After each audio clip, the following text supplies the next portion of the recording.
Greetings! It's Thursday, June 26, 2008. This is day 26 of the Southern Cross Novel Challenge, in which the challenge is to write 50,000 words of fiction in the month of June. Now, I've not made a video since Saturday. That's almost a week. And I've also not written in that many days. At the point when I stopped writing last Saturday, I was well past the halfway mark. I had reached a little over 30,000 words. I was on track. If I did 2,000 words a day, I was on track to finish on time. Well, some interesting things happened this week, which started with a pretty bad cold I had the week before. And yes, I spent the most of this week without any writing, and I didn't post any videos. I've got a backlog of them. I'm going to be posting them all in one big video blog post. And I kind of dropped off the face of the earth. Now, this is something that I've been doing periodically for the last couple years, and which brings me to the subject today of origins. Origins of the story that I'm working on right now, and a little bit of my origins. Part of my story, my life story, is that 4.5 years ago, my family and I found out that we had been exposed to chronic carbon monoxide poisoning. And what that meant was that over the period of a year, over the period of a year and a half, without our knowledge, we were exposed to varying levels of carbon monoxide, which is a byproduct of anything that burns. It can be emitted from car exhaust, it can be emitted from gas appliances, fireplace. Anything that burns will produce carbon monoxide as a byproduct. It's a deadly gas. It's colorless, it's odorless, and it has the properties of air, which means that it moves with the air.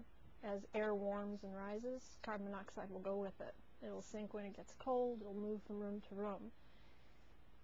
And it's what they call the silent killer. And I lived with it for a couple of years. Without realizing it, the silent killer was taking my writing ability from me. It was taking my memory from me and my art. I'm somebody who has drawn a picture every day for her entire life, except for when I was living with carbon monoxide, because not only could I no longer draw, it frustrated me. When I tried to draw, I was 10 years behind in my ability. I couldn't figure out why. I was dealing with problems I had overcome years before.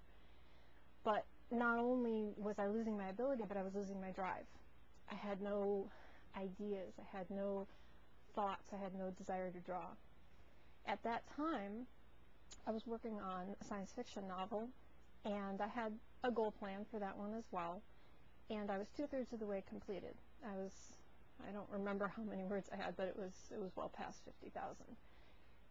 And I lost my writing at that time. Carbon monoxide starves your body's blood of oxygen. So basically what it does is it suffocates you slowly and leaves you with numbness. You feel like you have the flu at first, migraine headaches. The silent killer can masquerade as a lot of other things, and it can be misdiagnosed. But one of the main things that it does is it just starves your brain of oxygen, so you start experiencing memory loss, you start experiencing depression, you lose the ability to think clearly. It's definitely well worth looking up. Now, this has become one of my goals in life, is to educate people about carbon monoxide poisoning and the dangers. It's definitely worth looking up.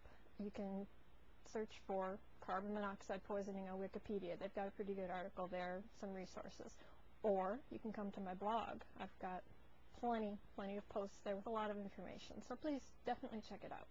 And I would highly recommend you have your house checked at least once a year for carbon monoxide safety. You can contact your local fire department or gas company. They will come out for free and they will test it for you. You can also buy a carbon monoxide detector, which is highly recommended. But there's no substitute for awareness and prevention, because sometimes a carbon monoxide detector will not catch levels that can be damaging, which was likely our case. And the only thing that you can do is realize that if you're feeling sick and you feel better when you leave the house, and you feel sick when you come back to the house, or if you have something that hangs on for a long time and nothing seems to make it go away, it's definitely worth checking into carbon monoxide poisoning, because it's the silent killer and you don't want to live with it. So where am I now? 4 years later. 4 years later, what I have to deal with is residual effects. I am much better off than I was 4 years ago, but it's something that I live with every day. And sometimes it rears its ugly head. The carbon monoxide itself has long since left my body, but because my brain has been starved of oxygen, I'm left with neurological damage, among other things. And I still struggle with memory loss. If you have happened to watch my videos, you'll notice that I don't always know what day it is. I start out knowing what day it is, but give me a couple hours and I don't know what day it is. My typing has suffered. And if you've ever had an instant message chat with me, you realize this. It's not necessarily because I'm a bad typist. It's because I invert letters now. I never used to, but I do now. My memory plagues me constantly. I live by the thesaurus now because I can't think of words. And I can't remember plots if I am not careful to write them down quickly enough. The science fiction novel that I was working on when we discovered we had carbon monoxide poisoning is sitting on a shelf right now, because for 4 years I was afraid to touch it. Because at the last, what I'd started to do was, instead of writing, I was unraveling it. I was taking it apart piece by piece by piece, going over and over and over, just kind of crazy. But I didn't realize I was doing that. And so since that time, I've closed it off because it was a good story and I did not want to ruin it. And I set about trying to rebuild my life.